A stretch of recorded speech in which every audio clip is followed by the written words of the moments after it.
Welcome to our adventure touring motorcycle showdown. Today, we've tried to bring two very different owner point of view of two of the most thrilling rides in the realm of exploration. The Himalayan 411 and the V-Strom 250. Get ready as we dive into their features and performance to determine the ultimate champion. तो नमस्कार दोस्तों, welcome back to my YouTube channel.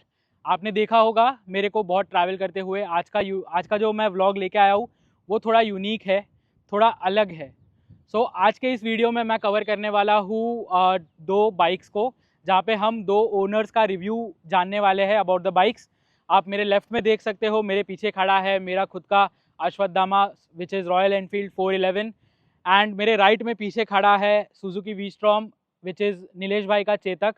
आपने देखा होगा Dholavira rides में और नाड़ाबेट rides में वो मेरे साथ राइड कर चुके। रिक्वायरमेंट्स जो होती है एक बाइक कंसिडर करने के टाइम पे which is your performance review, आपका जो राइडिंग पोजीशंस है, कंफर्टेबल कितना है आपका बाइक, आपके बाइक का सर्विस नेटवर्क कितना अच्छा है या कॉस्ट ऑफ ओनरशिप कैसा आता है, उसके बारे में बेसिक डिस्कशंस करेंगे हम।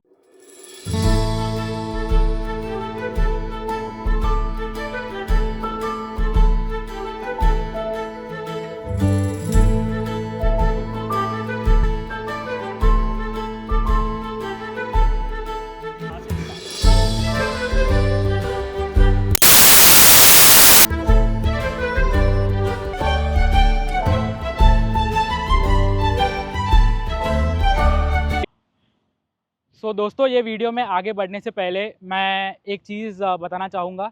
ये जो वीडियो मैं बना रहा हूँ it is in partnership with CarBike 360 which is an portal where you can start your exploration journey for any new cars, bikes और any comparisons that you want to have, या आपके कोई भी डाउट्स है फॉर एनी कार, बाइक या जो भी India में बिक रहा है उसके बारे में अगर आपको कुछ जानना है क्या नहीं है, आपको कोई बेस्ट रेट्स चाहिए from anywhere you are in India and आपको कोई अच्छे डिस्काउंट रेट्स, डीलर डिटेल्स ये सब चाहिए, तो आप carbike360.com पे आ सकते हो एंड आप वहाँ पे आके अपना कार या बाइक का जर्नी स्टार्ट कर सकते हो।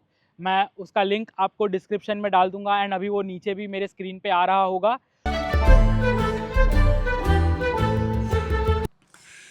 यस, तो पहली बात करेंगे दोस्तों हम परफॉर्मेंस की। यस, टूरिंग में सबसे ज़्यादा जो है वो परफॉर्मेंस एक मेरे हिसाब से प्राइमरी फैक्टर है किसी भी बाइक के लिए। उसकी क्रूजिंग स्पीड कितनी होती है, उसका इंजन जो है वो वाइब्रेशन फ्री क्रूज़ करने में कैपेबल है, और उसके साथ साथ परफॉर्मेंस में हम ये भी जानेंगे कि इंजन जो है वो कितना हीट मैनेजमेंट उसकी अच्छी है। तो चलिए हम स्टार्ट करेंगे हमारे वी-स्टॉर्म से। तो ये तो मेरा पर्सनल एक्सपीरियंस है कि मैंने 120-130 भी इस पर आराम से क्रूज़ किया हुआ है, इतना कहीं वाइब्रेशंस फील होता नहीं है।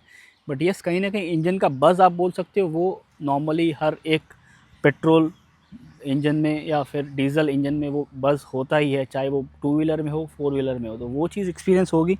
बट वो भी आप कह सकते हो कि वो वाइब्रेशन में काउंट नहीं होती और आप ईज़िली क्रूज़ कर सकते हो। और यही सेम चीज़ हम जानेंगे 411 में। तो ध्रुव, सो 411 में definitely royal Enfield is known for its vibration.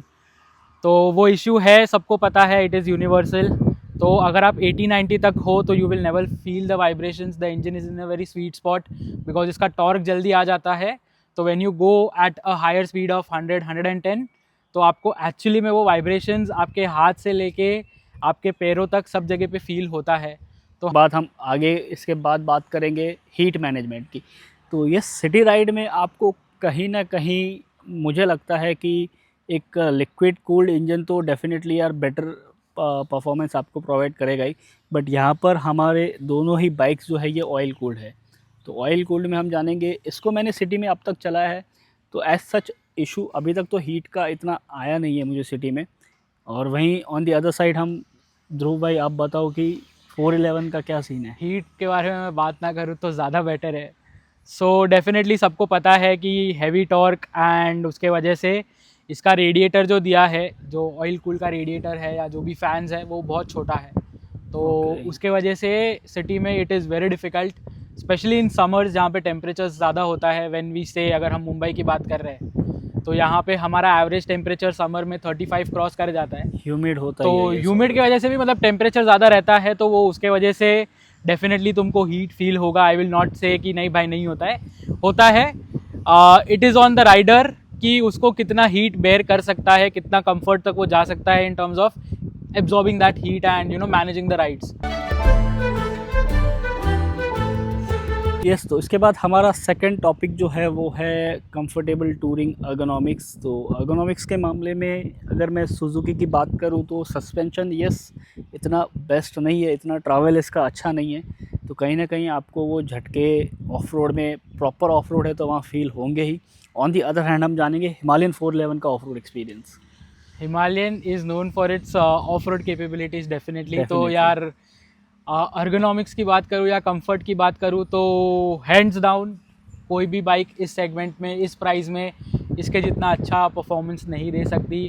Considering मैं थोड़ा heavy weight I am on the heavier side of the weight, तो मेरे को आज तक मैंने 18,000 किलोमीटर चलाया है। मेरे को बहुत लोग बोलते हैं यार तेरे को बैक पेन नहीं होता। To be very honest, suspension इतना अच्छा है कि आज तक मेरे को कोई इश्यू नहीं आया है। मैं दिन में आराम से 12-12 घंटा चला सकता हूँ इस बाइक पे बैठ के। उसके बाद हम अर्गोनॉमिक्स में बात करेंगे हमारे राइडिंग पोजीशन की, जिसमें हम देखेंगे कि सीट की जो कंफर्ट है वो एंड हमारा जो हैंडल है उसकी पोजीशन। तो यस, इसमें मैंने हैंडल बार रेजर्स लगा है जिसकी वजह से मुझे जो है कंफर्टेबल पोजीशन जो है, पोस्चर जो है वो मिलता है। एंड सीट की बात करें तो इसकी सीट जो है एनी डे यार, मैंने प्रीवियसली ड्यूक 200 भी चलाई हुई है, उसके बाद मैं एक्सपल्स भी यूज़ की थी 2 साल के लिए। तो इसकी वी स्टॉर्म की सीट जो है वो काफ़ी वाइड है, पिलियन की भी एज वेल एज राइडर की भी। तो इसमें मुझे एयर सीट की भी ज़रूरत कहीं पर भी ऐसी लगती नहीं कि एयर सीट लगानी चाहिए। 700-800 किलोमीटर्स इस सीट पर आप क्रूज़ कर सकते हो with this raised handle bar. तो यहाँ पर आपको क्रूजिंग में कोई भी दिक्कत नहीं होगी। ऑन दी अदर हैंड हम जानेंगे हिमालयन 411 की क्रूजिंग में इसी चीज़। सो या हिमालयन 411 में फॉर माई वेट मेरे को लगता है कि मेरे को थोड़ा एडिशनल रिक्वायरमेंट था। मैंने देखा है बहुत लोगों को कि वो लोग कुछ नहीं करवाते सीट में। मैंने सीट में थोड़ा सा जेल सीटिंग करवाया हुआ है so that it is a little more comfortable for me because of my weight. So it is definitely, it depends on rider to rider.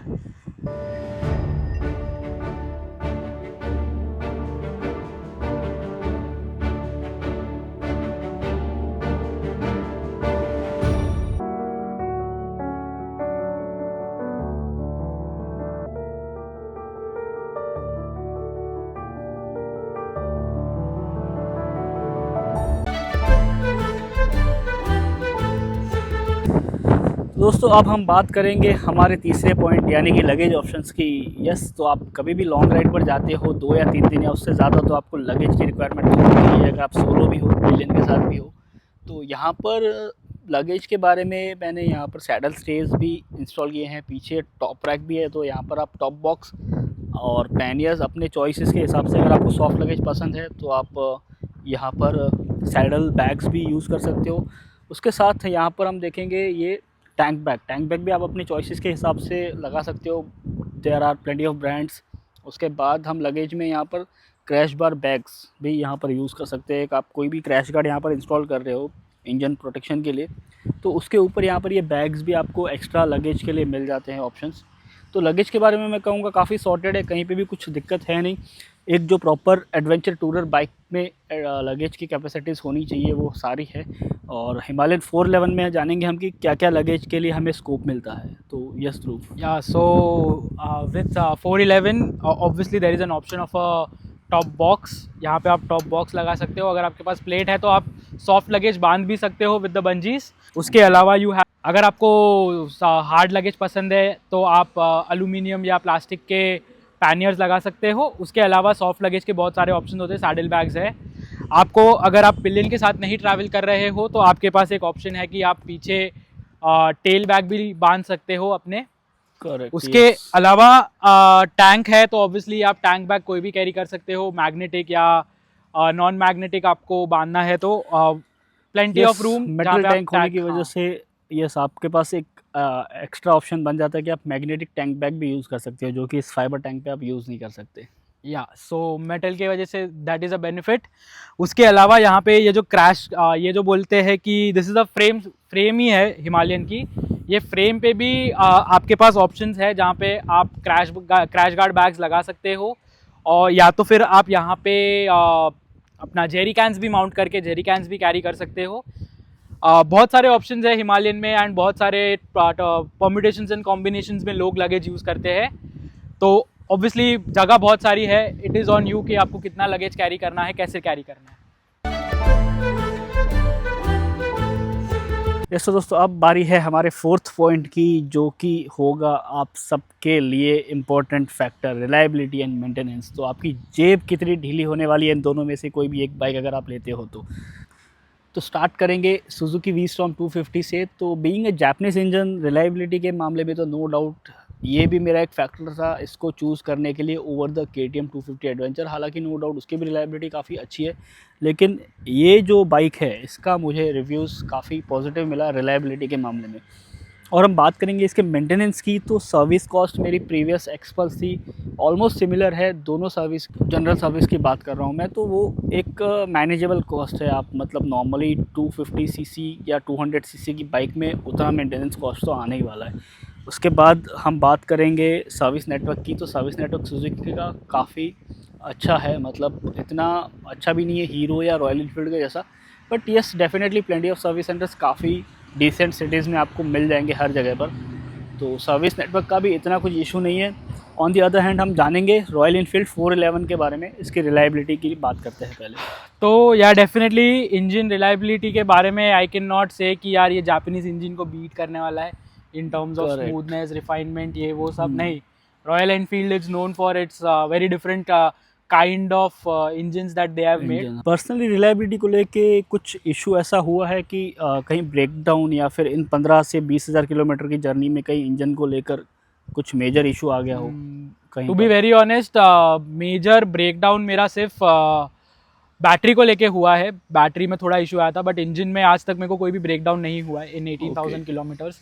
तो हाँ, engine is very good, engine is reliable. Royal Enfield ने अपने हिसाब से किए हैं R&D कर करके उन लोग ने जितना भी नया वेरिएशंस निकाला है, हर साल कुछ ना कुछ बेटर किया है इंजन में, from the engine that they launched in 2010 के आसपास। तो ये सब बोल सकते हो रॉयल इनफील्ड भी रिफाइनमेंट के मामले में अब जो है उन्होंने काफ़ी इम्प्रूवमेंट्स किए हैं इनके इंजन्स में। और रिसेंट डेज में जो 450, वो आपको पता ही है शेरपा इंजन, काफ़ी तगड़ा सॉलिड लिक्विड कूल्ड इंजन है। और उसके बाद हम जानेंगे सर्विस कॉस्ट के बारे में इसकी। Service cost definitely if I have to compare a 400 CC engine to a 250 CC engine, then definitely थोड़ा वेयर एंड टेयर ज़्यादा होता है, कुछ का कॉस्ट का भी wear and cost, wear and tear कुछ कुछ चीज़ों में ज़्यादा हो जाता है। जनरल पर्सपेक्टिव में एक and in general perspective it is a little expensive, little expensive. Free service का एक अराउंड कितना कॉस्ट आता है और एक पेड सर्विस का एक अराउंड कितना कॉस्ट आता तो है? रिसेंटली लाइक मेरा जो लास्ट पेड सर्विस हुआ था दैट वाज एट 16,500 किलोमीटर्स, जब हम लोग ढोलावीरा से रिटर्न आए थे।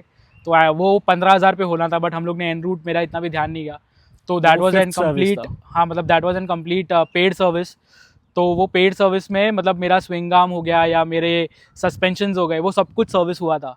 तो दैट वाज अराउंड 10,000 रुपीज़, 10,000 का 10 या 12,000 के रुपीज़ में वो पूरा पेड सर्विस था, पूरा general checkup and service everything. Like मेरा बाइक का समझ लो कि इंजन ऑयल ये वो सब तो ठीक है, बट तुम्हारा जो सबसे इम्पोर्टेंट था कि मेरा स्विंग आर्म हो गए, मेरे आगे पीछे के दोनों के दोनों सस्पेंशंस हो गए, और रॉयल एनफील्ड का सबसे problematic part that is the cone set. Okay, तो इसमें कोन सेट के एवरीथिंग उसका वेयर एंड टेयर जो भी था, उसके जो पार्ट रिप्लेसमेंट्स थे, ग्रीसिंग, ये वो सब कुछ मिला के मेरे को 10,000 के आसपास का खर्चा हुआ था। ओके, और ये जो मेंशन किया कोन सेट, तो कोन सेट के बारे में मतलब 411 का अगर मैं पूछना चाहूँ कि कोन सेट के फ्रीक्वेंट इश्यूज आ रहे हैं लोगों को? मेरे को तो नहीं आया, to be very honest. 18,000 kilometre में इस कम्युनिटी में किसी को वैसे generally, to be very honest, it depends on how you ride as well, but 15,000 या 18,000 मैंने जब 15,500 किलोमीटर्स पे उसको सर्विसिंग पे डाला था, तभी उसका बॉल बेयरिंग का जो वेयर एंड टेयर था नॉर्मल, वो लोग ने रिप्लेस किया। उसके अलावा वो लोग ने बोला कि इसकी अभी भी लाइफ है कि वो लोग 4-5 हज़ार किलोमीटर और चल जाएगा, बट आई वॉज लाइक कि नहीं, I want to take a precaution, you just change it.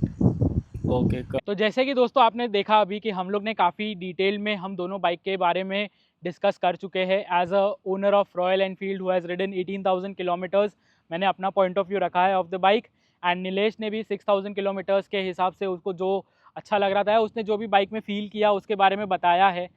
तो यही है, आपके ऊपर है एज अ राइडर, आपको क्या कंसिडर करना है, आपके लिए क्या इंपॉर्टेंट है। अगर आपका सिटी राइड ज़्यादा है and you want to have a better heat management, then definitely V Strom is your guy. And अगर आपको लगता है कि आपको ज़्यादा लॉन्ग ट्रेल्स पे जाना है, आपको थोड़ा ऑफ रोडिंग होने वाला है, आप ज़्यादा हिली एरियाज़ में राइड करना पसंद करोगे, तो उस टाइम पे जो प्योर टॉर्क और पावर मिलने वाला है, उसके वजह से Himalayan will be a very good option for you. The Himalayan will come with only a downfall of, आपको वो प्री ओन्ड लेना पड़ेगा because there is no fresh manufacturing happening for Himalayan. And V Strom आपको बहुत अच्छे से न्यू फ्रेश स्टॉक में भी मिल जाएगा। तो यही कुछ छोटी मोटी चीज़ें हैं जो हम लोग ने हमारे हिसाब से कवर करने की कोशिश की है और आप तक कुछ नया तरीका एक दो बाइक्स का लाने का कोशिश किया है। अगर आपको ये वीडियो पसंद आया है तो डेफिनेटली लाइक करो, शेयर करो, कमेंट करो एंड ऐसे ही एक्साइटिंग कंटेंट के लिए मेरे चैनल के साथ जुड़े रहिएगा। तब तक के लिए stay healthy, stay connected. Thank